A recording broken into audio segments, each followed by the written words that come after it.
윤석열 총장의 지시와 승인을 받았다. 한동훈 현재 정치인이죠.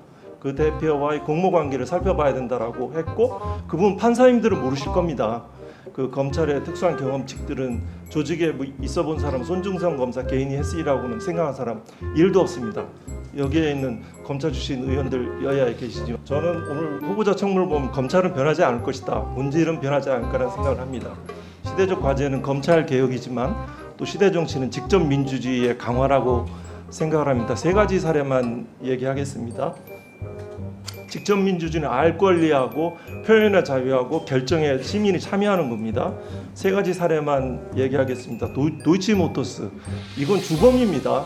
단순한 방조범이라고 어느 의원이 해석해서 제가 놀라겠는데요. 그 기소해야지 검찰 내 수사권 유지가 되는 거죠. 그 한 부분이 있고요. 또 하나는 그 명품백 사건, 일반 시민들은 알선수재, 나아가 뇌물죄라고 생각합니다. 왜 시민들이 일반 시민이 생각하는 결정과 달라집니까? 또 하나 특수활동비, 왜 이렇게 얘기가 많습니까? 자료 공개하십시오.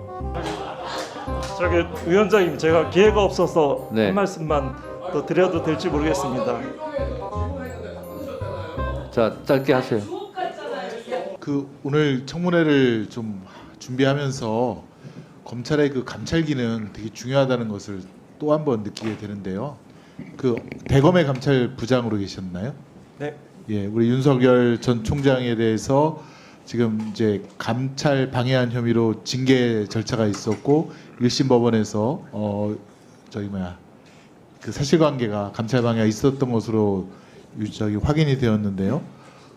그때 당시 4월 2일 한동수 감찰부장이시죠? 윤석열 총장에게 어떤 방해를 받았는지 조금 간략하게 설명해 주실 수 있나요? 제한된 시간이라 구체적인 말씀을 다 드리기 어려울 것 같습니다. 예컨대 채널 A 사건과 한동훈 전 지금 이제 그 당대표 사이에 어떤 그 계속되는 소통 아니면 사주라고 볼 수 있는 부분들이 있었는데 그 부분들에 대해서 이러이러한 감찰을 진행하겠습니다라고 했는데 윤 총장께서 버럭 화를 내고 감찰을 갖다가 인권부, 네. 인권위에다가 옮기라고 했던가 아니면 좀 모욕적 언사를 많이 하셨다고 들었습니다. 네. 예. 감찰 방해로 감찰을 방해받은 거죠. 제가 피해자이죠. 직권남용죄를 명백히 구성한다고 생각을 합니다. 그 실형 사안이라고 생각합니다. 예. 네. 두 번째는 이제 그 윤석열 대검에서 이루어졌던 것 중에 판사 사찰, 네. 판사들의 성향이라든가 가족관계라든가 네. 이런 것들을 조사해서 네. DB로 보관하고 있었다는 점도 그 감찰의 네, 대상이었죠. 수사정보정책관실에서 판사 사찰, 판사의 개인적인 정보들, 그리고 언론에 보도되면 굉장히 재판부가 재판에 영향을 미치는 그런 사유들, 사법농단에서 수집된 수사에 수집된 자료들이 거기에 활용됐고, 이 부분도 역시 직권남용죄를 구성하는 중대한 비범죄라고 생각합니다. 네, 비실명 나중에 처리된 밝혀질 겁니다. 처벌받으리라고 생각합니다. 예, 비실명 처리된 저도 그 자료를 21대 국회에 봤는데 네. 저도 이제 법조인이니까 이 사람은 누구다라고 이렇게 떠오를 정도의 굉장히 상세한 내용들이 적혀져 있더라고요. 네, 저도 법원에 근무했는데 제가 모르는 그런 부분들이 상당히 있더라고요. 참고인 본인에 대해서도 그런 세평을 적은 게 있었습니까? 네. 본인은 없었고 아는 지인에 대해서 이 모르는 재판부, 것들 자료가 무슨 친족 관계 영장 신문 과정에서 그 전날 술을 마시고 신문에 안 나왔다는 등 아주 내밀한 정보들이. 고발 사주도 감찰을 하셨나요? 그렇죠. 고발 사주의 사건의 핵심은 2월 17일 날 뉴스타파, 굉장히 신뢰도를 제가 높게 보는 그런 언론사라고 생각합니다. 그 뉴스타파에서 2월 17일 날 도이치모터스 주가 조작 사건들을 보도를 했고, 3월 31일 날 MBC 뉴스 데스크에서 그 채널 A 사건이 보도가 됐죠. 그것들을 가로막기 위한 총선에 임박한 그 사건이 수사정보정책관실에서 그 부분들 작성을 해서 그 현재 있는 그 여당에 전달이 된 그런 사건이죠. 이 부분은 지금 공직선거법 위반이 저는 감찰을 방해받았음에도 불구하고 지금 고발 사건, 고발 사주 손중성 씨에 대해서도 1심에서 유죄가 선고되었고 1년에 선고가 됐고, 네, 이번 주에 아마 항소심이 선고가 될 예정이고요. 네, 저는 그 법정에서 손준성 검사 개인이 한 일이 아니다. 그 윤석열 총장의 지시와 승인을 받았다. 한동훈 그 현재 그 정치인이죠. 그 대표와의 공모 관계를 살펴봐야 된다라고 했고 그분 판사님들은 모르실 겁니다. 그 검찰의 특수한 경험칙들은 조직에 뭐 있어 본 사람 손중성 검사 개인이 했으리라고는 생각한 사람 일도 없습니다. 여기에 있는 검찰 출신 의원들 여야에 계시지만 근데 지금 문제가 예컨대 윤석열 전 총장에 대한 지금 그 징계에 대한 행정 사건이 1심에서는 사실로 확인되었다가 지금 항소심에서 뒤집혔다는 거죠. 절차가 좀 위반되었다라는 이유로. 네, 그게 이제 징계 청구권자가 징계 심의에 관여할 수 없다는 조정을 그 절차에 관한 해석을 했는데요. 그 부분들 저 동의할 수 없습니다. 그 그럼 되게 절차 위반인 경우에는 다시 새롭게 절차를 진행해서 또 징계를 하는 것이 상례인데 이번 건은 그렇지 않은 것 같아요.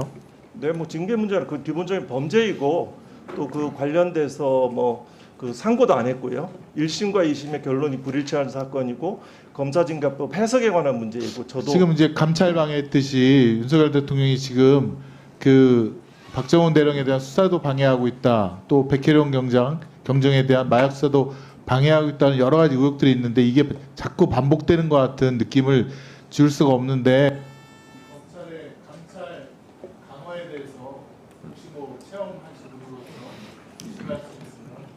얘기를 해주셔도 저한테 얼마만큼의 시간이 부여된지 모르겠습니다. 진술해도 될까요? 네, 1분간 하세요. 뭐 감찰 기능도 필요하죠. 근데 이제 핵심적인 부분은 저는 오늘 후보자 청문을 보면 검찰은 변하지 않을 것이다. 본질은 변하지 않을 거라는 생각을 합니다. 시대적 과제는 검찰 개혁이지만 또 시대 정치는 직접 민주주의의 강화라고 생각을 합니다. 세 가지 사례만 얘기하겠습니다. 직접 민주주의는 알 권리하고 표현의 자유하고 결정에 시민이 참여하는 겁니다. 세 가지 사례만 얘기하겠습니다. 도이치모터스 제가 읽어본 그 언론의 보도와 그 자기 계좌를 이용하고 많은 20억이 넘는 이익을 받고 매수 주문을 하면 이건 주범입니다. 단순한 방조범이라고 어느 의원이 해석해서 제가 놀라겠는데요. 그 기소해야지 검찰 내 수사권 유지가 되는 거죠. 그 한 부분이 있고요. 또 하나는 그 명품백 사건 이거 공정하게 구성되지 않습니다. 그 절차가 편파적입니다. 거기에서 기조부장이 이제 거기에서 그 정책기획과장이 간사하고 기조부장이 이제 그 구성에 참여를 하는데요. 거기에 이제 일방적인 무혐의 의견을 주장하는 그 당사자만 참석해서 하죠.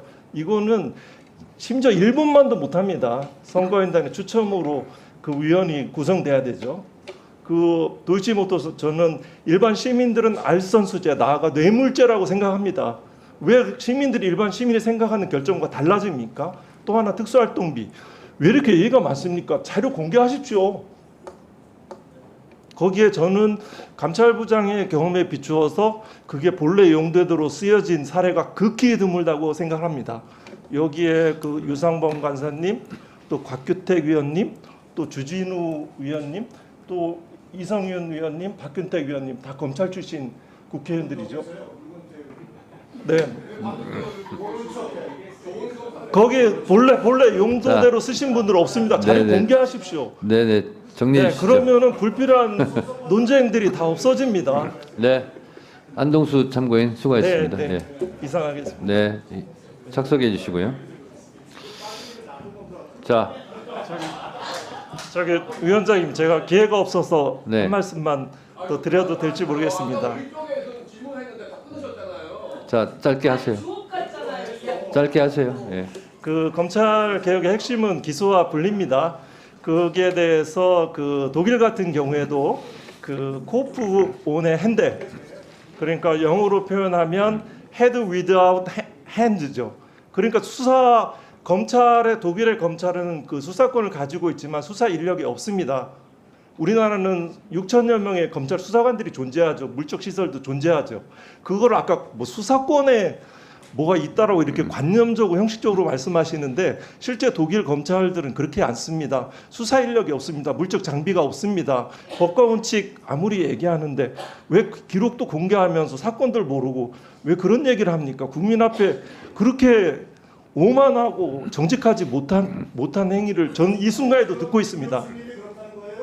자, 저기 유상범 간사님 질의권이 없습니다. 참고인에 대해서. 네, 그 이 자리를 됐어요. 검찰 개혁을 자, 약간 저지한 장으로 알겠습니다. 활용하는 것처럼 느껴졌습니다. 그래서 이 진술을 부과합니다. 참고인님, 네, 들어가시죠. 재미있게 보셨다면 구독과 멤버십 부탁드립니다. 특히 멤버십 희동이님들께 정말 감사드린다는 점 다시 한번 말씀드리고요. 주위에도 널리 공유 부탁드리겠습니다.